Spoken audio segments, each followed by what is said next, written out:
Hey everyone, this is Derek. We got a Formula V race. First time doing this. We're on Lime Rock Park.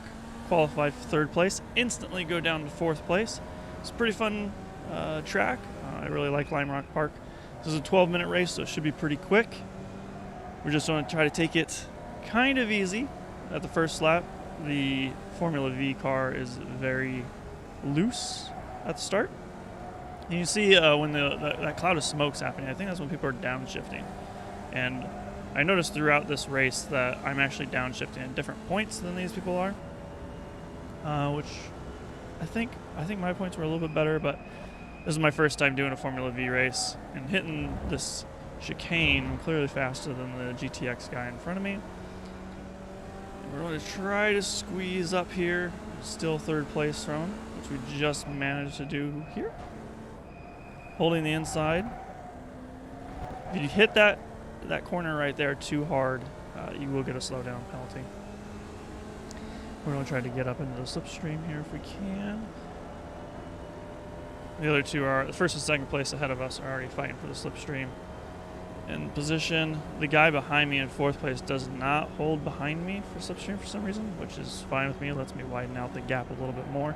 I usually brake on this turn, or I don't even brake. When I start to turn in, I just lift off the gas and just let myself coast in. Halfway into that turn, I'll downshift and let the engine brake handle the rest. You can see some are downshifting here into third, and they held fourth all the way through. I just hold third all the way through. And then I'll shift into fourth, right about where that shoulder piece is right there. A little rumble strip. Downshift into third, brake kind of early to get a better run in here. The earlier you brake, compromise the entry, but you get a better exit. And I noticed a lot of people in this race were compromising their entry, hoping for a better exit, and it wasn't working out for me in practice. I did 20-minute practice before this, trying to hold Pete. I was trying to get position 2 there. I got pushed wide, and I did get a slowdown penalty. It's not really showing up in the replay here, but I did get a slowdown, so I'm kind of having to give up second and third place there and settling into fourth. Fifth is right beside me, but I got the slipstream advantage here, so I'm going to use that as best I can. I'm going to try to get the inside. Still third place. Really close to hitting him. He was really close to hitting me. I struggled there. I think I downshifted, trying to get a little bit more speed on the exit. I ended up losing third and fourth. It's probably one of the worst early. At least it was like an early mistake, but it was like one of the worst mistakes that you can make right there. So I have to gain these positions back yet again. And I'm already in my head. I'm like, I know I'm faster than these guys. Second time I have to avoid someone in the chicane, and he completely loses it. I don't think I have to worry about him anymore. You can see him in the rear mirror there. He did hit the wall. And if you hit the wall in this car, your car is more likely toast, because that tire will just pop off. Had a really good bus stop there. I did practice, like literally this is the first time I've done a Formula V race, and I did the practice before this session started, which was about 20 minutes of practice. And during practice, I was actually, at the start, I was doing about a 1 minute, 12 seconds, and that was not good. But towards the end of the session, I was able to get a 1.9, and that seemed to be race pace. So I feel like I'm catching up to people. I'm where I should be, and maybe even sometimes a little bit faster than some of the other guys. So I'm pretty confident that the people that are behind me are going to stay behind me, and especially going into these chicanes. If I keep doing the chicanes the way I've been doing up to this point, I should be able to catch these guys, because they're compromising their entry or their exit, and I'm compromising my entry to get a better exit. So I just feel like it's better on this track. And this bus stop here is really hard to get right. You really want to go wide, and you want your car to kind of slide through the whole thing. And I think I did. That's probably my best bus stop there. I don't think it got better than that, but we'll see. We're already getting slipstream off these guys. We'll try to get the pass. We're going to end up going 3 wide here. I'm a little concerned about this. The 3 wide is never a good situation, but I think the turn's a little bit wide, but thankfully the blue car backed off. And we're going to end up passing P2 at the same time, or I guess P3 maybe. No, that was P2. Now I'm in P2. P1, only car left. I believe I can keep the other two guys behind me, especially like I said earlier, once we get to that chicane, I should be able to really put them in the back of my mind, not have to worry about them right now. I'm trying to break the slipstream a little bit by trying to move as quickly as I can, but there's only so much you can do in this space. Keep an eye on that rear view mirror, how much of a gap I create here coming into this. You see, like I probably gained a good second or two right there. They were on my ass up to that point. Coming into the bus stop again, try to go wide. I didn't go as wide as I probably wanted to.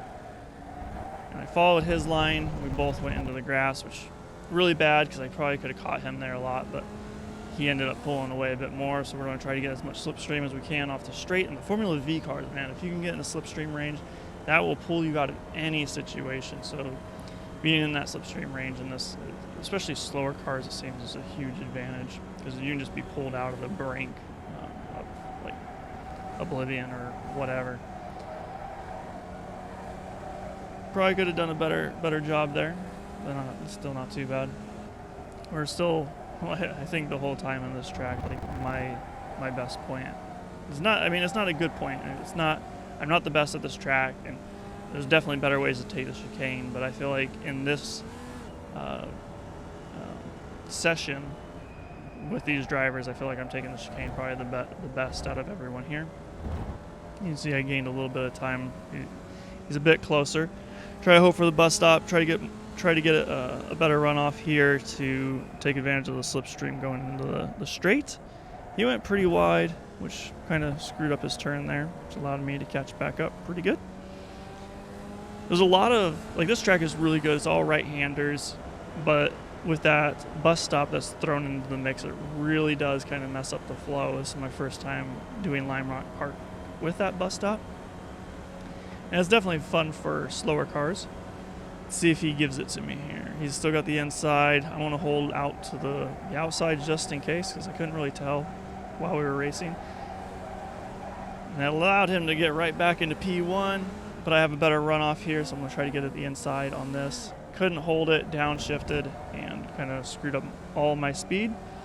So we're back in the same situation we were in just last lap, and hoping for the chicane and bus stop to allow me to pull back forward just in time for the long straight.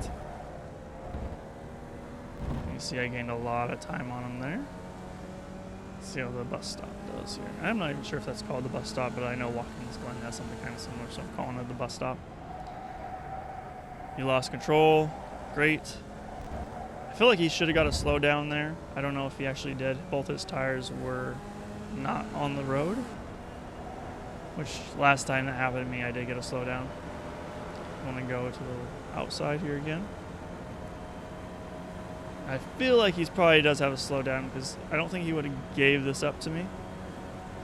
But you can see in the top right-hand corner, he did back off a little bit, so I don't know if he's trying to absorb that slowdown penalty at that point or if he just didn't want to have any issues going into that turn. We got a back marker in front of us here. He realizes that P1 and P2 are right behind him. It looks like he was going to pull off to the side, but lost control even more. Thankfully, he knew what was going on, so we didn't have to really deal with that. But now I just got to hold P1. Still got, I think, 4 or 5 more laps to go in this. And you can see the P2 guy is right on my hind tail. On the chicane, I didn't really do a great job on the chicane, so he's actually still with me. Bus stop's not the worst. I don't see him in the rear view mirror. He's definitely there though. Yeah, I gained some time on the bus stop. So what I'm going to end up doing is I usually don't swerve like this on straights, but I know how, like I said earlier, Formula V cars will really slurp up that slipstream, so I'm trying to just not give it to him the best I can. I need to keep that gap increasing. I'm kind of shaking a little bit right now because I haven't been in first place in a really long time. I can count the number of times I've got first place in a race on one hand, let alone the number of times I've actually led a race I mean, probably just a couple fingers. So, and this being the first Formula V race that I've done, like there's a lot of pressure on me right now. But I feel like I'm doing pretty well. I've already, like, this is first and second at this point. We've third, fourth, and fifth. Nowhere even in the picture. Like, we are way ahead of the pack right now. So it's just a matter of myself in second place kind of not ruining each other's race. Kind of make it to the end and just keep widening that gap. So if he does come up to me within the next lap or two, just kind of give it to him and slipstream off him and kind of do the back and forth if we can to avoid the people that are way behind us catching up and making things even worse for us, possibly falling down even further into the race. But I mean, obviously that's not my main goal. That's a secondary objective. If he does catch back up, and you can see in the rearview mirror, he's caught back up on that slipstream on the straight already. So just hoping for the best on some of these turns. Hold that apex into the left. Try to get off all the way to the left as you can to hit the apex coming back in on the long straight here. And where I brake is typically not the shadow, but on this one it just happens to be where the shadow is. I want to brake just before the rumble strips. And that compromises my entry a little bit, but it gives me a good exit. Coming back into the bus stop, I brake right before the rumble strips there on the left. This wasn't the best. That was really a horrible bus stop for me, probably my second to worst, I think, besides the one that I got with the slowdown. Ended up costing me here, and I fall back down into second place. And I think this is I think we're on the final lap here. Or second to final lap. No, I'm pretty certain this is the final lap, because I think we just got white flags here. So I'm going to hold the outside, just like I did last time. Could have probably gone a little bit more on the inside, but I kind of wanted a better exit speed right here. Get back into the slipstream as quickly as I can, even though it's a pretty short distance. I want to make sure I'm always in it, because I know that I want to need to be as close as I can be to him going into the straight, especially coming into the last lap. I want to make sure that I can grab that exit speed on the last turn. So coming into the chicane here, he hits the rumble a little bit. And it causes him to slow down, which causes me to tap him, and he loses his wheel. And my wheel gets completely jacked. What he ended up doing is he lost control at the start, which caused him to slow down, I slowed down actually. But since my wheel's so screwed, I don't want to take the slowdown penalty, cut the track. Because I know if I go around that bus stop, it's going to cost me even more time than just taking the slowdown penalty, because I'm already going slow as is. So the slowdown penalty is probably going to scrub itself off before I even cross the finish line. The people that are in third, fourth, and fifth are coming up behind us. You can watch the rearview mirror, you can kind of see them coming. So if I would have taken that bus stop, I probably would lose P1. So in the back of my head, I was like, I can't chance that. So that's why I took the slowdown penalty and just kind of went with my tire being what it is. It's a direct drive wheel. This is a nightmare to deal with. But we'll see here. We'll go back to P3, and you just see how close they were. You can already see me up there, pink car. If I would have taken the bus stop, I definitely would have lost P1. So this was a great decision to cut that track, because right there I just crossed the finish line. That bus stop would probably take me 2 to 3 seconds to get through. I couldn't even turn the car, so going through the bus stop would have been a nightmare, because you can see right here I can't even turn the car. So going through that bus stop for 3 turns, two rights and a left would have been screwed. But here you can see again how I tapped him when he slowed down. We're going to go into his view and kind of see how he handled it.